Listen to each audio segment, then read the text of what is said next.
Kita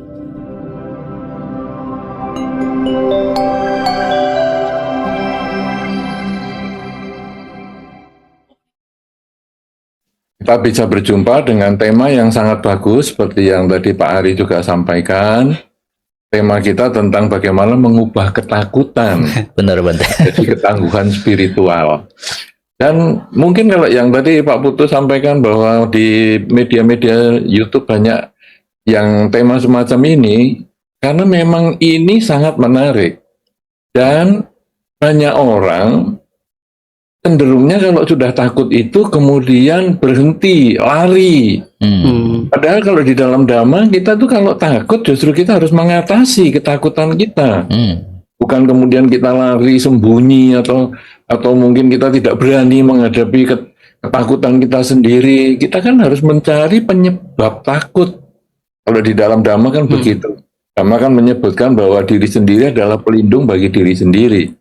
Orang yang takut itu berarti dia tidak menganggap dirinya ini sebagai pelindung, atau dia merasa dirinya tidak kuat untuk menjadi pelindung. Nah, karena itu tema ini sangat menarik, karena kita nanti bisa melihat bahwa di dalam Dhamma justru kita didorong dengan keras supaya kita berani ngadepi kesulitan kita itu. Kalau di beberapa negara Buddhis yang pernah saya tahu ya, kalau biku-biku itu masuk ke satu wihara atau mungkin mau bermalam di wihara itu mungkin semalam atau 2 malam, atau mungkin juga waktu yang lama, atau mungkin malah berpuasa di situ, biasanya biku-biku itu kita semacam apa ya, mungkin mendapatkan informasi dulu. Biku ini kayaknya penakut atau enggak ya? Wah, biku ini penakut nih. Kan biku juga bisa takut ya, karena bukan orang yang menggunakan jubah tapi kan belum sempurna sehingga bisa masih ada rasa takut. Nah, jadi kalau kita ada wihara hutan yang besar, puluhan hektar, kemudian jumlah bikunya cuma sedikit, itu memang noleh kanan, noleh kiri itu nggak ada orang, pohon semua. Nah, kemudian biku ini kalau penakut, itu justru ditempatkan di tempat yang dikatakan atau dipercaya angker. Jadi, oh, kamu mau bermalam di sini ya? Oke, bisa. Itu di ujung sana, ujung putiknya nanti ujung sana ya. Jadi waktu diantar itu aja jauh sekali, karena kan kita hektaran ya, puluhan hektar. Kemudian orangnya sedikit, jadi diantar aja jauh, sepi. Nggak ada listriknya, dan lain-lain, pohonnya gede-gede. Nah, jadi kemudian ada cerita juga, ini di sini tempatnya kadang ada makhluk halusnya lah, apanya lah. Nah, akhirnya biku yang takut itu ditempatkan di situ. Berani nggak? Kalau berani, berarti dia bisa ngatasi ketakutannya. Tapi kalau nggak berani, ya dia nyerah. Nah, kemudian kita nanti akan informasikan bahwa yang kamu takut itu apa? Sebetulnya yang kamu takuti kan pikiranmu sendiri. Kamu kalau siang, kenapa nggak takut? Ya, waktu tadi diantar siang-siang, kamu tinggal sendirian nggak takut. Tapi begitu senja, mulai gelap, kok kamu takut? Nah, padahal pohonnya tetap, perabotannya sama, batunya ya di situ. Tadi kamu nggak takut, sekarang takut. Kenapa? Nah, karena tadi ketika siang atau masih terang, kamu masih bisa melihat, sehingga kamu merasa tidak takut. Tetapi ketika malam sudah gelap, lampunya terbatas, penerangannya terbatas, kemudian kamu daya penglihatannya terbatas, akhirnya kamu takut. Jadi yang bikin takut bukan tempatnya, tetapi pikirannya. Itu pernah juga ada satu wihara yang kebetulan umatnya datang bermalam. Wah, udah capek sekali bermalam, kemudian ya dia langsung tidur. Pagi buka jendela, tempat kamarnya umat itu, buka jendela, dilihat bawahnya adalah kuburan, jadi tetangga. Wihara itu di samping kuburan. Dan umat tersebut yang semalam itu bisa tidur nyenyak, malam ini setelah tahu sampingnya kuburan, dia tidak bisa tidur nyenyak lagi. Dia sudah kepikiran, ini samping kuburan nih. Jadi kalau ada makhluk tahu-tahu nyebrang ke sini gimana dan seterusnya. Nah, jadi dari sini lebih membuktikan lagi kalau cerita biku tadi itu membuktikan bahwa pikirannya yang membuat dia takut. Nah, sekarang yang umat ini membuktikan lebih jelas lagi. Tadi malam dia nggak takut, dia langsung tidur karena dia datang sudah agak gelap. Jadi dia tidak bisa lihat situasi biara, jendelanya juga sudah tertutup, dia bisa tidur dengan nyenyak. Tapi hari ini setelah pagi dia melihat di samping masalah ataupun di samping tempat dia tidur itu tadi adalah kuburan, dia jadi nggak berani tidur lagi malam ini. Artinya apa? Artinya ini semua permainan pikiran. Nah, oleh karena itu, kalau sekarang kita punya tema mengubah ketakutan menjadi ketangguhan spiritual, maka kita sekarang perlu melihat sumber-sumber ketakutan itu. Nah, jadi sebetulnya kita juga melihat hewan itu juga ada rasa takutnya. Mungkin kalau di wihara yang ada tikus mungkin, ya kadang-kadang kalau kita lihat kucing mengejar tikus, sampai tikusnya itu terpojok, dia sudah tidak bisa lari. Di puncak ketakutannya, tikus itu jadi berani. Dia langsung menghadap kucingnya dan dia siap bertempur sampai mati. Karena puncak takut itu dia menjadi berani. Demikian pula kalau sekarang misalnya manusia. Saya pernah mendapat ataupun pernah mendapat informasi ya tentang cerita seorang ibu yang sedang menggendong anaknya, kemudian dirampok. Nah, rampoknya ini mau bacok. Ketika ibu ini saking takutnya supaya anaknya ini tidak terbacok, ya dia di tubuhnya inilah yang dijadikan alat untuk menahan bacokan itu dan dia akhirnya luka parah. Tetapi anaknya selamat. Ketakutan itu ketika sudah memuncak, dia menjadi keberanian. Nah, sekarang dalam kehidupan kita ini, kalau tadi diceritakan tentang kondisi kehidupan yang selalu berubah, hidup kita ini memang ada lahir, tua, sakit, dan mati. Ini sebagai kata-kata umum di dalam perubahan. Yang kadang-kadang orang menganggap lahir, tua, sakit, dan mati itu masih berhubungan dengan makhluk. Karena hanya makhluk yang lahir, yang tua, yang sakit, dan mati. Tapi sebetulnya lahir, tua, sakit, dan mati itu juga berhubungan dengan benda-benda. Jadi misalnya, kita membangun rumah. Itu berarti kita melahirkan rumah yang pada waktunya nanti dia mengalami sakit. Rumah kalau sakit itu gimana? Ya mungkin ada retak-retak, kemudian mungkin butuh dicat, karena catnya sudah pudar, mungkin pintu-pintunya juga mungkin perlu diberi minyak, engselnya, dan lain sebagainya. Itu adalah penyakitnya. Kemudian tuanya bagaimana?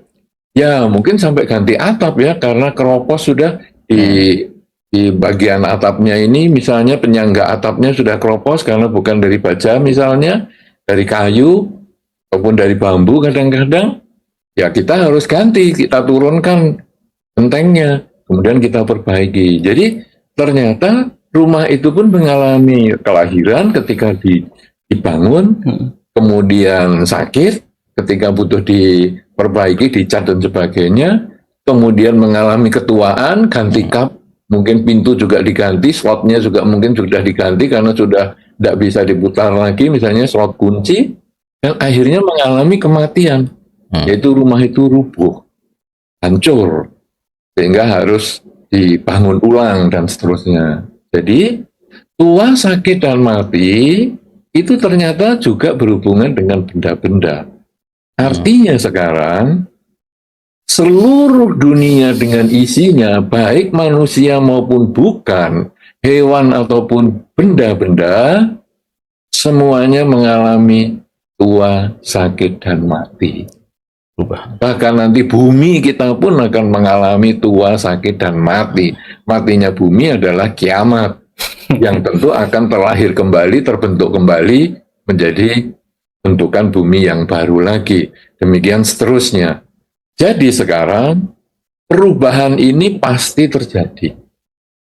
Dan kalau kita lihat riwayat Sang Buddha, yang nanti sebentar lagi kita akan peringati sebagai Trisuci Waisak.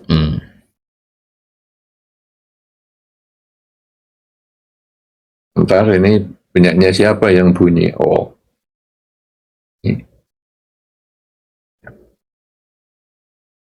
Nah, jadi sekarang yang akan kita peringati adalah Waisak.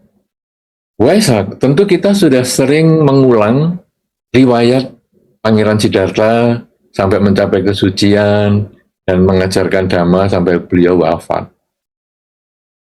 Nah, ada satu hal yang sering tidak diceritakan, yaitu ketika Pangeran Siddhartha melihat tua, sakit, dan mati, dan juga bertapa. Tua, sakit, dan mati ini adalah perubahan. Dan beliau melihat itu, timbullah wawasan bahwa, loh, saya ya bisa tua, bisa sakit, bisa mati. Saya walaupun punya istana 3, tidak bisa mengendalikan tua, sakit, dan mati. Walaupun saya pangeran, tidak bisa mengendalikan tua, sakit, dan mati. Lalu bagaimana ini sekarang? Kalau begitu, saya harus berusaha mencari cara supaya tidak tua, sakit, dan mati. Nah, inilah contoh bahwa ketika seseorang itu melihat tua, sakit, dan mati dan merasa, wah, saya bisa ngalami begini ya, itu kemudian timbul kekuatan spiritual bahwa ini saya harus menyelesaikan tugas ini. Dan kemudian Pangeran Siddhartha meninggalkan istana, kemudian berjuang mencapai kesucian.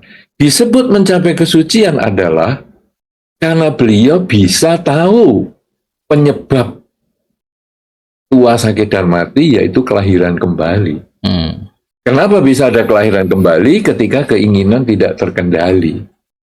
Dengan demikian, jika keinginan ini bisa dikendalikan, maka kelahiran kembali bisa dihentikan, dan tua, sakit, dan mati pun bisa dihentikan. Nah, inilah yang ditemukan oleh Pangeran Siddhartha ketika telah menjadi Buddha. Kalau sudah demikian, berarti ajaran Sang Buddha ini adalah ajaran tentang bagaimana melihat hidup itu adalah perubahan, dan bagaimana mengatasi atau menyikapi perubahan tersebut. Artinya sekarang, kalau tadi kita tema awalnya adalah mengubah ketakutan menjadi ketangguhan spiritual, dan tadi dikatakan bahwa saya banyak cerita tentang hal ini di berbagai kesempatan, karena memang ini adalah intisari ajaran Sang Buddha. Bahwa ajaran Sang Buddha itu melihat ketidakkekalan, tahu penyebabnya, kenapa saya itu stres dengan ketidakkekalan, kenapa saya gelisah dengan ketidakkekalan, kenapa saya cemas dan takut terhadap ketidakkekalan, maka caranya adalah pengendalian keinginan, karena keinginan mempertahankan posisi tertentu. Itulah yang menimbulkan stres, kecemasan, ketakutan. Kalau tadi misalnya contoh membangun rumah, takut rumahnya ini tahu-tahu misalnya harus direnov pada tahun ini, karena saya punya keterbatasan anggaran, misalnya saya harus kecat ulang pada tahun ini, saya takut itu. Maka timbullah kegelisahan, kecemasan, ketakutan. Ketika terjadi gempa dan saya takut rumah saya rubuh, maka timbullah ketakutan. Semua itu sumbernya adalah keinginan kita. Ingin mempertahankan, kalau bisa jangan ngecat tahun inilah. Kalau bisa jangan direnov tahun inilah. Kalau bisa ada gempa ya tetap kuatlah. Kenyataan hidup adalah perubahan. Kita tidak bisa mengubah kenyataan. Yang kita ubah adalah keinginan. Nah, ini yang diajarkan Sang Buddha tentang pelepasan keinginan. Nah, bagaimana cara melepaskan keinginan sekarang? Kalau kita sekarang sudah tahu bahwa sumber ketakutan itu hanya dari diri kita, dan kita sendiri yang harus bisa menyelesaikan, karena diri sendiri adalah pelindung bagi diri sendiri, maka sekarang kita harus berusaha melepas keinginan. Tapi bagaimana melepas keinginan? Melepas keinginan yang paling sederhana adalah mengembangkan kerelaan materi. Kerelaan materi itu sangat sederhana. Kenapa? Karena kerelaan materi itu saya punya materi, saya bisa bagikan. Itu sangat sederhana sekali. Saya punya baju, saya bisa berikan kepada mereka yang membutuhkan. Saya punya makanan, saya bisa berikan kepada mereka yang membutuhkan. Nah, tetapi di balik kerelaan ini, sebetulnya di dalam sistem Dhamma, menanamkan di dalam pikiran kita, di dalam bawah sadar kita, memprogram bawah sadar kita, bahwa segala sesuatu yang kita senangi dan cintai itu bisa terlepas dari diri kita. Baju yang saya senangi, pakaian yang saya senangi, ketika diminta oleh saudara saya atau mereka yang lebih membutuhkan, saya bisa lepaskan. Melepas yang saya senangi. Ketika makanan ini enak, saya punya makanan ini enak, tetapi ada keluarga yang masih membutuhkan, lebih membutuhkan, dan saya bisa berbagi, atau mungkin saya memberikan keseluruhannya, maka sesungguhnya saya sudah mengurangi keinginan, menanamkan di dalam batin saya mengurangi keinginan. Kalau materi-materi ini sudah saya biasa untuk kurangi keinginan saya, kemelekatan saya bisa melihat ketidakkekalan pada materi, baju yang tadi milik saya bisa saya berikan kepada orang lain, makanan yang tadi milik saya bisa bagikan kepada orang lain, maka sesungguhnya pola pikir kita yang mulai berubah. Bahwa bukan hanya materi yang bisa kita berikan, tetapi sebetulnya yang justru bukan materi, yaitu ego kita, keakuan kita. Karena ketakutan kita terhadap perubahan, ketidakmampuan kita melepas keinginan, itu sebetulnya kuncinya adalah karena aku, rumahku, maka aku harus bisa mempertahankan rumah ini. Tidak perlu dicat tahun ini, tidak perlu direnovasi tahun ini. Padahal kenyataan rumah ini bukan milikku. Rumah ini hanya paduan unsur. Nah, sekarang badanku adalah ini badanku. Aku tidak mau sakit, aku tidak mau tua.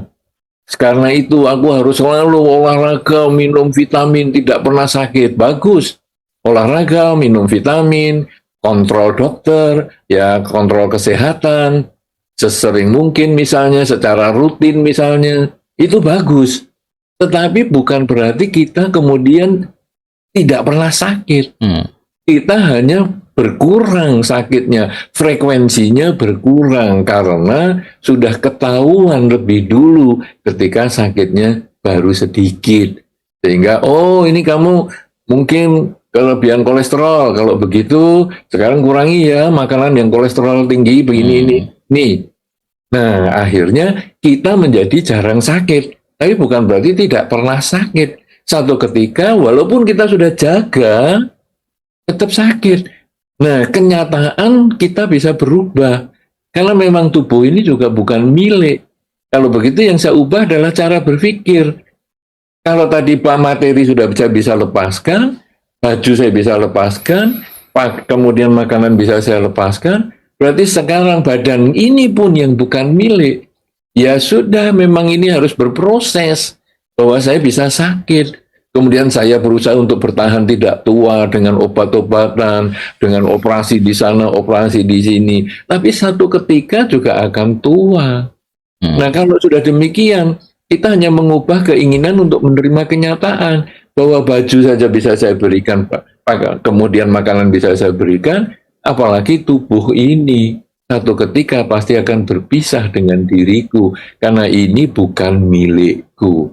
Nah, ketika kita menyadari semua ini, bahkan ketika kematian harus datang pada diri kita, kesadaran bahwa keinginan yang harus diubah bukan kenyataan bahwa hari ini aku akan meninggal.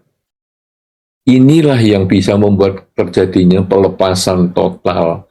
Sehingga jika kita bisa melepaskan sama sekali keinginan kita, maka kelahiran kembali pun akan berhenti. Kekuatan, ketangguhan spiritual ini dimulai dengan memahami ketidakkekalan, kemudian dilatih dengan pelepasan berupa materi, yang akhirnya pelepasan ego kita. Tetapi pelepasan ego ini membutuhkan pengertian yang dalam. Sekarang setelah kita jelaskan tentang ketidakkekalan, mungkin semua orang akan memahami itu, bahwa tadi ada pagi, kemudian ada siang, ada malam, itu adalah ketidakkekalan. Ada pagi, kemudian pohon masih hijau daunnya, kemudian sore, kemudian daunnya menjadi coklat, kemudian besok menguning, dan kemudian rontok pada sore harinya. Kita semua tahu hal itu. Tapi apakah kita memahami bahwa hal itu bisa terjadi pada diri kita? Ketika Pangeran Siddhartha umur 29 tahun, melihat tua, sakit, dan mati, kita semua juga tahu tua, sakit, dan mati. Siapa yang diantara kita nggak ada yang tahu? Semua tahu tua, sakit, dan mati. Tapi kenapa tidak muncul ketangguhan spiritual?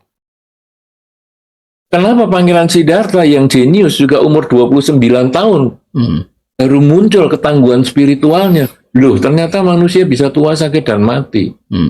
Karena memahami kenyataan bahwa kita bisa berubah, itu butuh pelepasan ego.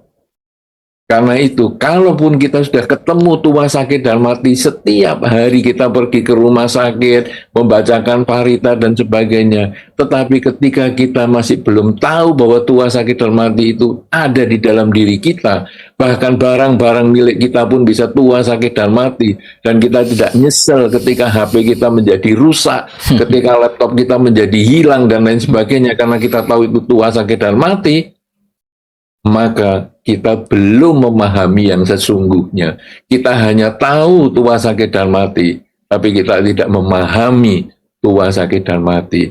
Di dalam Dhamma itu adalah berada sangat dekat, tak lapu oleh waktu. Tua, sakit, dan mati itu ada di sekitar kita, di diri kita juga. Tapi kesadaran untuk menerima itu membutuhkan wawasan yang luas. Pangeran Siddhartha umur 29 tahun. Kita umur puluhan tahun mungkin belum memahami bahwa tua, sakit, dan mati itu bisa terjadi pada diri kita dan sekitar kita. Tapi kalau kita sudah memahami, muncullah ketangguhan spiritual, kemudian kerelaan materi bisa berubah menjadi kerelaan ego kita, maka pelepasan yang sesungguhnya menjadi kenyataan, dan akhirnya ketika perubahan itu terjadi, kondisi dunia itu berubah, kita bisa mengerti dan kita menerima itu sebagaimana adanya, dan akhirnya pelepasan keinginan ini pun akan berakhir pada pelepasan kelahiran kembali. Inilah yang mungkin sebagai pengantar tema kita, mengubah ketakutan menjadi ketangguhan spiritual. Mudah-mudahan bisa memancing diskusi kita untuk memperdalam wawasan kita dan pemahaman kita, agar kita mengerti hidup tidak kekal dengan lebih baik.